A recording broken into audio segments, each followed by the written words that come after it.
दोस्तों, स्वागत है आपका इस नए वीडियो में। तो नमस्ते शिवम। अगर आपने चैनल को सब्सक्राइब नहीं किया तो सब्सक्राइब कीजिए और इस चैनल से जुड़े रहिए, तो आपको कंप्यूटर के टॉपिक्स मिलते रहेंगे। हम इसमें पूरा कंप्यूटर कवर कर रहे हैं, DSSS, TGT, PET, computer science और बाकी के भी जो गवर्नमेंट्स एग्ज़ाम होते हैं तो उन सब के लिए। तो हमारा टॉपिक ऑलरेडी चल रहा है DBMS में हमने कई सारी चीज़ें पढ़ ली हैं। तो आज का हमारा टॉपिक है जैसे जॉइंस होगा। देखिए यहाँ पे जॉइंस और डिवीज़न ऑपरेटर, ये हमारा पहला टॉपिक है। तो चलिए पढ़ते हैं क्या होता है जॉइंस और जानते हैं। तो जॉइन क्या होता है? जॉइन का यूज़ ज़्यादा दो या ज़्यादा रिलेटेड टेबल्स के रोज़ को किसी भी कॉमन कंडीशन के बेसिस पर कंबाइन करने के लिए होता है। सिंपल वर्ड्स में, जब इंफॉर्मेशन अलग अलग टेबल में स्टोर्ड हो और हमें एक कंबाइंड रिजल्ट चाहिए, तब हम क्या यूज़ करते हैं? तब हम जॉइन यूज़ करते हैं। जैसे कि हमको इंफॉर्मेशन जो है अलग अलग है, हमारे पास बहुत सारी इंफॉर्मेशन है जो अलग अलग स्टोर्ड है और हमें एक कंबाइंड रिजल्ट चाहिए उन प्रॉपर इंफॉर्मेशन से, तब हम क्या करते हैं? उन इंफॉर्मेशन को कंबाइन करके एक जॉइन बनाते हैं, उसी को जॉइन बोलते हैं। अब जैसे जॉइन के टाइप होते हैं, देखते हैं क्या होते हैं जॉइन के टाइप और उसके मीनिंग क्या होगी और एग्जांपल क्या होंगे। तो पहला है हमारा थीटा जॉइन। थीटा जॉइन क्या होता है कि किसी भी कंपैरिजन कंडीशन में जब भी आपको कंपेयर करना हो तब आप थीटा जॉइन को यूज़ करेंगे। जैसे कि equal to, less than, greater than, less than equal to, greater than equal to और नॉट इक्वल टू पे भी जॉइन आप यूज़ करते हैं। जैसे यहाँ पे देखिए एग्जांपल है कि employee dot salary is greater than grade dot मिन सैलरी। अगर इससे बड़ी है, ज़्यादा है, तो एम्प्लॉई की सैलरी के बारे में आप ये यूज़ कर सकते हैं ग्रेटर दैन। यहाँ पे आप ग्रेटर दैन सिंबल का यूज़ करेंगे। तो जब भी हमको कंपैरिजन करना हो तब हम यूज़ करते हैं थीटा जॉइन। देन हमारा इक्वी जॉइन, ये क्या होता है कि थीटा जॉइन जिसमें कंडीशन सिर्फ इक्वालिटी हो, मतलब कि जहाँ पे कंडीशन इक्वालिटी मतलब बराबर की हो, तो वहाँ पे हम ये इक्वी का मतलब ही होता है इक्विवेलेंट या इक्वल। तो यहाँ पे हम यूज़ कर सकते हैं, जैसे customer ID is equal to customer order dot customer ID, ये इसके इक्वल होगी। देन नेचुरल जॉइन क्या होता है कि सेम नेम कंपैटिबल कॉलम्स को ऑटोमेटिकली इक्वालिटी से मैच करता है और डुप्लीकेट जॉइन कॉलम हटा देता है।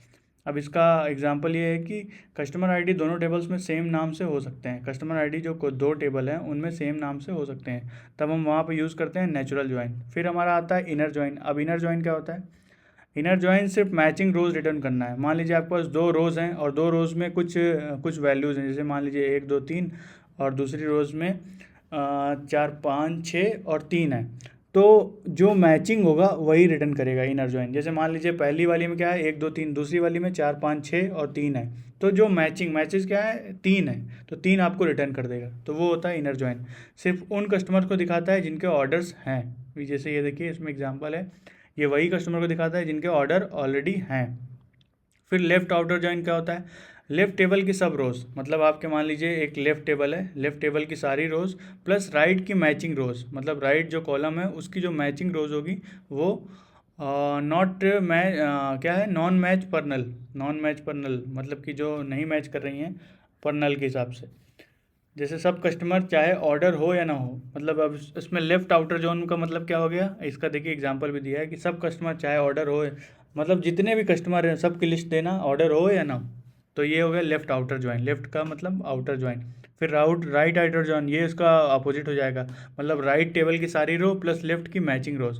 अब इसमें क्या होगा, लेफ्ट की सारी रोज प्लस राइट की मैचिंग रोज, लेकिन इसमें अपोजिट हो जाएगा कि राइट की सारी रोज और लेफ्ट की मैचिंग रोज। इसमें इसका एग्जांपल ये है कि सब ऑर्डर्स मैचिंग कस्टमर के डिटेल्स के साथ, मतलब उनकी प्रॉपर डिटेल हमको मिल रही है, तब वो राइट आउटर ज्वाइन में। अब फुल आउटर ज्वाइन क्या होता है? दोनों टेबल्स की सब रोज़, मतलब कि आपकी कोई मान लीजिए कोई दो टेबल हैं, उनकी सारी रोज़ ले लीजिए आप, मतलब कि मान लीजिए A B C करके हैं, तो A भी लीजिए पूरा, B भी लीजिए, C भी लीजिए, तो जितनी भी रोज़ उसमें होंगी वो सारी रोज़, मतलब कि दोनों टेबल्स की सब रोज़। मान लीजिए आपके पास दो टेबल हैं तो दोनों की सारी रोज़ ले लीजिए, मैच हो तो कंबाइन करिए, वरना मिसिंग साइड नल। अगर मैच है तो आप कंबाइन कर दीजिए, वरना मिसिंग साइड जो है नल कर देंगे। और कंबाइन और ऑर्डर्स दोनों का कंप्लीट सेट इसमें होना चाहिए, मतलब कंबाइन नहीं, कस्टमर और ऑर्डर्स दोनों का कंप्लीट सेट। मान लीजिए आपके पास कस्टमर की टेबल है और ऑर्डर टेबल है, तो दोनों का जो कंप्लीट सेट बनेगा उसी को बोलते हैं फुल आउटर ज्वाइन। देन हमारा लास्ट है सेल्फ ज्वाइन। अब ये क्या होता है, टेबल को उसी टेबल के साथ ज्वाइन करते हैं, टेबल को क्या करते हैं, उसी टेबल के साथ ज्वाइन करते हैं। इसका एग्जांपल है कि एम्प्लॉय और उसके मैनेजर सेम एम्प्लॉय टेबल से दिखाना, मतलब एक एम्प्लॉय है और उसके मैनेजर जो है सेम एम्प्लॉय टेबल से दिखा रहे हैं, तो उसका क्या है, ये सेल्फ ज्वाइन बनेगा। अब इसका जैसे डेली लाइफ एग्जांपल देखते हैं कि कस्टमर और ऑर्डर्स टेबल को कस्टमर आईडी पर कंबाइन करना ज्वाइन का प्रैक्टिकल एग्जांपल है। कस्टमर और ऑर्डर टेबल को कस्टमर आईडी पर ज्वाइन कंबाइन करना क्या है, ज्वाइन का प्रैक्टिकल एग्जांपल है। कस्टमर टेबल में कस्टमर की डिटेल है और ऑर्डर टेबल में क्या है, ऑर्डर की डिटेल है। ज्वाइन दोनों को कनेक्ट करके बताता है कि कौन सा ऑर्डर किस कस्टमर का है। देखिए बेसिक्स बहुत सिंपल से भाषा में लिखा है कि मान लीजिए आपके पास कस्टमर की कोई टेबल है, उसमें क्या है, कस्टमर की डिटेल है। आपके पास कोई ऑर्डर की टेबल है, उसमें ऑर्डर की डिटेल होगी। जब ज्वाइन क्या करता है, दोनों टेबल को कंबाइन करता है और कंबाइन करके बताता है कि कौन सा ऑर्डर किस कस्टमर का है। तो ये होता है हमारा ज्वाइन, मतलब पर्टिकुलर आपको ज्वाइन के बारे में जब जानना है तो ये देखिए एकदम एग्जैक्टली लाइन लिखी है और बहुत ही सिंपल भाषा में लिखी है। देन हमारा डिवीजन ऑपरेटर, ये क्या होता है, डिवीजन ऑपरेटर का use mostly for all, division का मतलब ये होता है mostly for all types queries के लिए होता है। मान लो स्टूडेंट कोर्स, स्टूडेंट आईडी और कोर्स आईडी रिलेशन है, और कंपलसरी कोर्स क्या है, कोर्स आईडी है, कोर्स आईडी क्या है, रिलेशन है। Student course, then division operator compulsory course उन स्टूडेंट को रिटर्न करेगा जिन्होंने सारे कंपलसरी कोर्सेज रिटर्न किए हैं। अब इसका सिंपल रूल है, अगर मान लीजिए रिलेशन है आपका ए और A, B से, तो सारे जो एस बी हैं, मतलब कि सारे जो आपके रिलेशन बनेंगे एस और बी, मतलब जो आपका एस से बनेगा बी से डिवाइड करते हैं। मतलब मान लीजिए आपके पास अगर आपको ए बी है और एस बी से डिवाइड करें तो रिजल्ट में वो ए वैल्यूज़ आती हैं जो एस से हर बी वैल्यूज़ के साथ आर में प्रेजेंट है। इसका इंपॉर्टेंट पॉइंट ये है कि natural join same name compatible columns पर इक्वालिटी कंबाइन करता है और डुप्लीकेट ज्वाइन क्या करता है, कॉलम्स हटा देता है। नेचुरल ज्वाइन होता है वो क्या करता है, सेम नेम कंपेटेबल कॉलम को इक्वालिटी कंबाइन करता है और डुप्लीकेट ज्वाइन कॉलम से हटा देता है। अब इनर ज्वाइन, इसमें कुछ इंपॉर्टेंट पॉइंट्स थे ये ज्वाइंस के बारे में। जैसे इनर ज्वाइन सिर्फ क्या करता है, मैचेस देता है। क्या है मैचेस, जैसे आउटर ज्वाइंस नॉन मैचिंग रोज को भी प्रिजर्व करते हैं। आउटर ज्वाइंस जो होता है वो नॉन मैचिंग रोज जो है उसको प्रिजर्व करते हैं। सेल्फ ज्वाइन में सेम टेबल में दो लॉजिकल कॉपीज एलियास यूज़ किए सकते हैं। सेल्फ ज्वाइन जो होता है उसमें आप दो टेबल के लॉजिकल कॉपीज़ को यूज़ कर सकते हैं। डिवीजन ऑपरेटर केवल याद रखो कि ऑल, एवरी, फॉर ऑल, मतलब डिवीजन ऑपरेटर बेसिकली आपको इसलिए याद रखना है क्योंकि इसका मतलब ये होता है फॉर ऑल, फॉर एवरी या फॉर ऑल के लिए यूज़ करते हैं। इसका डिफिनीशन ये होती है, इंग्लिश में देख लीजिए, a join combines related tuples, division answers queries containing for all condition. Then है फंक्शनल डिपेंडेंसी। अब ये क्या होता है, इसका मतलब ये होता है कि फंक्शनल डिपेंडेंसी को x टेंड्स टू y लिखते हैं। जैसे x टेंड्स टू y लिखते हैं, इसका मतलब है अगर दो रोज़ में x की वैल्यू सेम है, दो रोज़ में x की वैल्यू सेम है तो y की वैल्यू भी सेम होनी चाहिए। इसलिए हम कहते हैं कि x डिटरमाइंस, इसको क्या बोलते हैं, x determines y। x determine किसको कर रहा है, y को डिटरमाइन कर रहा है। x को डिटर्मिनेंट कहा जाता है, कहा जा सकता है। यहाँ पे x को क्या बोलते हैं, डिटर्मिनेंट कहा जा सकता है। इसका डेली लाइफ एग्जांपल ये हो जाएगा कि एम्प्लॉय आईडी मान लीजिए आपके पास है, एम्प्लॉय आईडी जो होगी वो किसको डिटरमाइन कर रही है, एम्प्लॉय नेम को डिटरमाइन कर रही है। अगर एम्प्लॉय आईडी फिक्स है तो उस आईडी के साथ एक ही एम्प्लॉय नेम डिटरमाइन होना चाहिए। अगर एम्प्लॉय नेम आपका फिक्स है तो अगर मान लीजिए अगर एम्प्लॉय आईडी आपकी फ़िक्स है तो उस आईडी के साथ एक ही एम्प्लॉय नेम, जो आपका एक ही एम्प्लॉय नेम होगा वो डिटरमाइन होना चाहिए। फंक्शनल डिपेंडेंसी का यूज़ समझने के लिए होता है कि कौन सा एट्रीब्यूट किस एट्रीब्यूट पर डिपेंड करता है। इसका मतलब यही होता है कि कौन सा एट्रीब्यूट किस एट्रीब्यूट पर डिपेंड करता है। तो ट्रिवियल एफडी में क्या है, वाई एक्स का सबसेट हो। अब जैसे इसको करली ब्रेसेस के अंदर लिखते हैं A, B subset of A, तो इसमें क्या आपको मिलेगा, वाई अगर एक्स का सबसेट है तो इसमें एग्जांपल इसके ये हैं। जैसे करली ब्रेसेस में आपने A, B लिखा तो ये इसमें A मिलेगा। नॉन ट्रिवियल में क्या है, वाई एक्स का सबसेट, अब इसमें जैसे अपोजिट हो जाएगा। तो जैसे स्टूडेंट आईडी में स्टूडेंट का नेम हो गया। फुल फंक्शनल डिपेंडेंसी क्या होता है, वाई पूरी कंपोजिट की पर डिपेंड हो, जो आपका वाई है पूरी कंपोजिट की पर डिपेंड हो, की का कोई पार्ट अकेला वाई डिटरमाइन ना करे। जैसे स्टूडेंट आईडी है, कोर्स आईडी है, तो वो क्या करेगा, ग्रेड को करेगा, क्या करेगा, ग्रेड को करेगा। पार्शियल डिपेंडेंसी क्या होती है, non prime attribute, composite key के सिर्फ एक पार्ट पर डिपेंड करता है। जैसे मान लीजिए ऑर्डर आईडी प्रोडक्ट आईडी है, तो प्रोडक्ट नेम आपको मिलेगा product ID, then product name आपको मिलेगा। ट्रांजिटिव डिपेंडेंसी क्या होता है, जैसे x टेंड्स टू y और y टेंड्स टू g हो, या z या g बोले, तो इसलिए indirectly x tends to j हो जाएगा। तो ये वही है a comma b b comma c, तो a c डायरेक्ट c से रिलेटेड हो जाता है। जैसे स्टूडेंट आईडी है, डिपार्टमेंट आईडी है, डिपार्टमेंट आईडी है, तो इसमें क्या हो जाएगा, फिर डिपार्टमेंट नेम हो जाएगा। इसके इंपॉर्टेंट पॉइंट्स देख लेते हैं क्या होता है। नॉर्मलाइजेशन का बेस फंक्शनल डिपेंडेंसी और कैंडिडेट कीज होते हैं। मतलब बेसिक जो नॉर्मलाइजेशन का बेस होता है वो फंक्शनल डिपेंडेंसीज और कैंडिडेट कीज होते हैं। Then partial dependency mainly composite key, जो partial dependency mainly composite candidate key के कॉन्टेक्स्ट में इंपॉर्टेंट होते हैं। देन ट्रांजिटिव डिपेंडेंसी 3NF समझाने के लिए बहुत इंपॉर्टेंट होता है, मतलब थर्ड NF का समझाने के लिए आपका बहुत इंपॉर्टेंट होता है transitive dependency. Then functional dependency data के एक्चुअल मीनिंग या रूल्स को रिप्रेजेंट करती है, सिर्फ करंट रोज को नहीं। मतलब जो फंक्शनल डिपेंडेंसी होती है वो डेटा के एक्चुअल रूल्स को रिप्रेजेंट करती है, जो करंट की रोज है उसको नहीं। अब इसका देखिए यहाँ पे इंग्लिश में ये है, functional dependency x determines y means each x value determine exactly one y value. And normalization, इसको जानते हैं क्या होता है, जब एक ही टेबल में मल्टीपल कॉन्सेप्ट का डेटा मिक्स हो जाता है और सेम इन्फॉर्मेशन बार बार रिपीट होती है तो रिडंडेंसी बढ़ जाती है। इसी रिडंडेंसी की वजह से इंसर्शन, अपडेट और डिलीशन एनोमलीज आ सकती हैं। अब जैसे क्या हो गया इसमें एनोमली, क्या प्रॉब्लम होती है और एग्जांपल देखते हैं। तो पहला होता है इंसर्शन एनोमली। ये क्या होता है, नया फैक्ट जो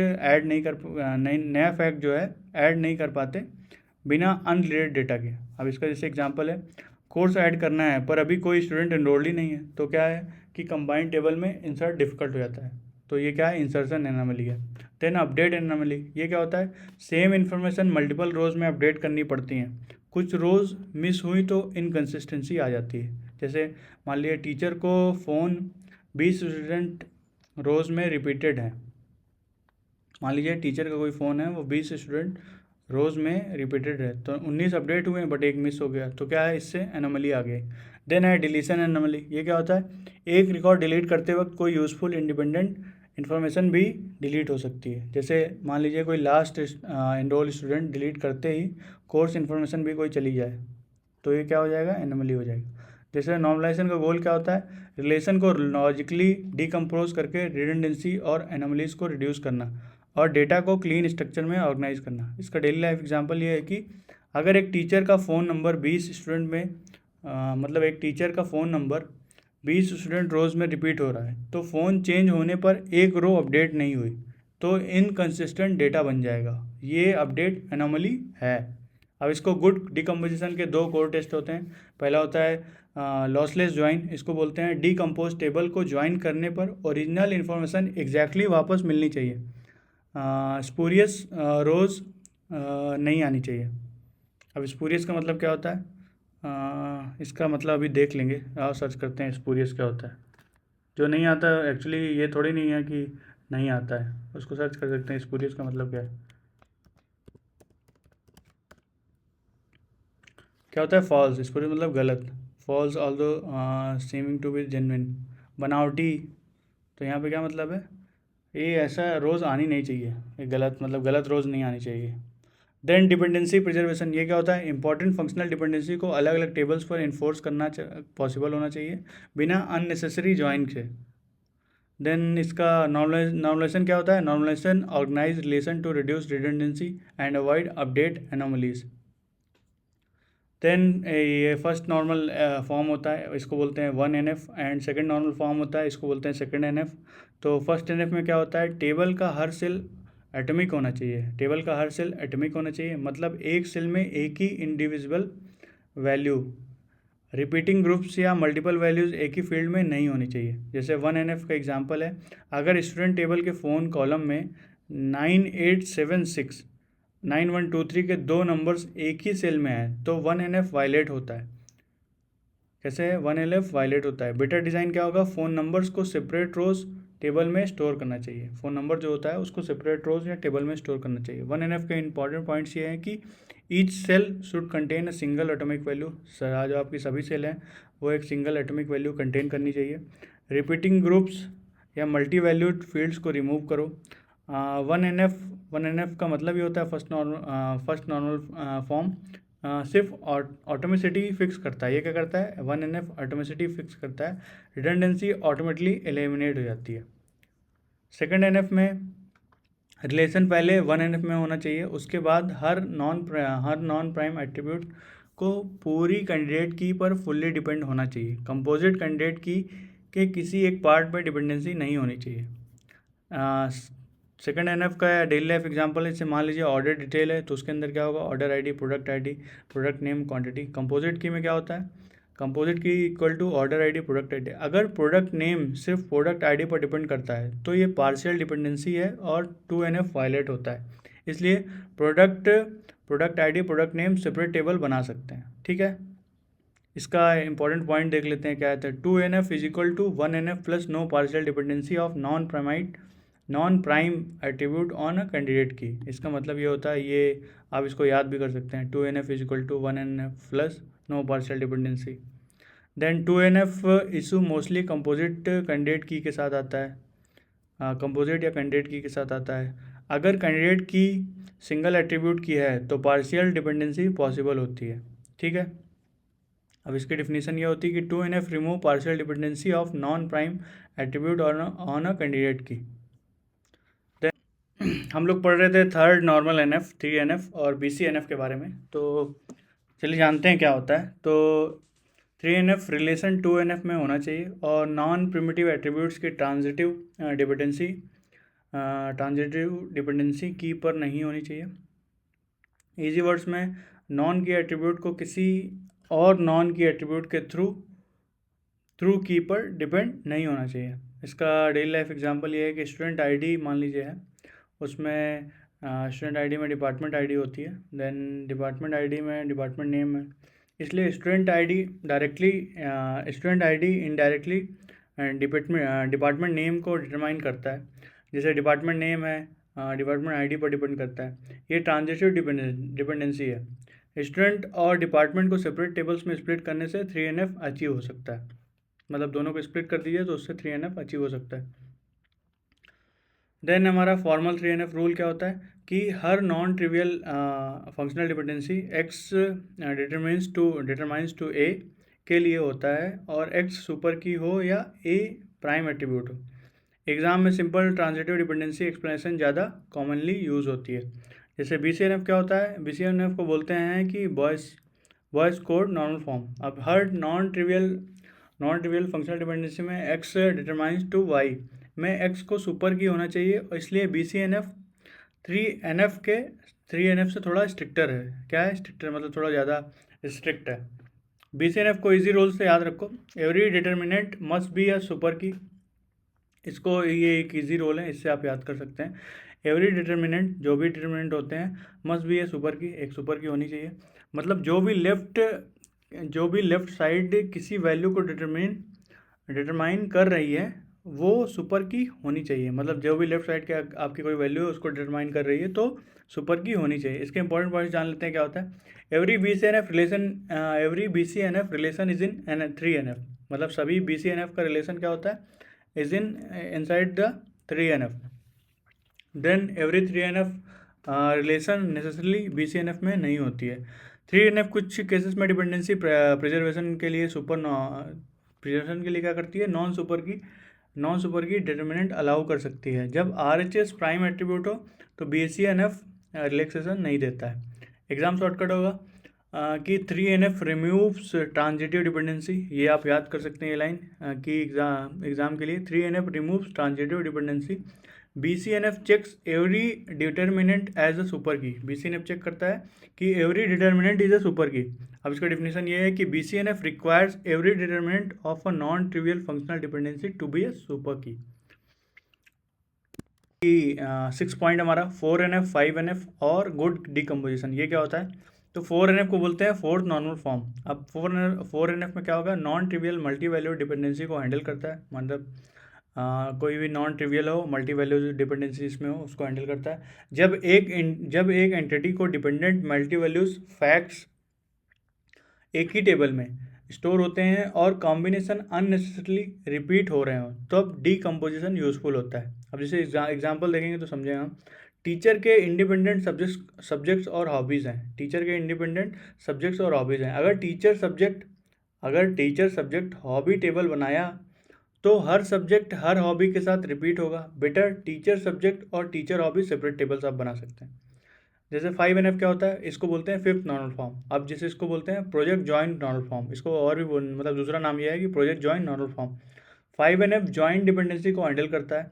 रिलेशन को ऐसे स्मॉलर रिलेशन में डिकम्पोज किया जाता है जहाँ इन्फॉर्मेशन को लॉस बिना ज्वाइन से रिकंस्ट्रक्ट किया जा सके और unnecessarily join generated redundancy remove किया जा सके या रिमूव हो।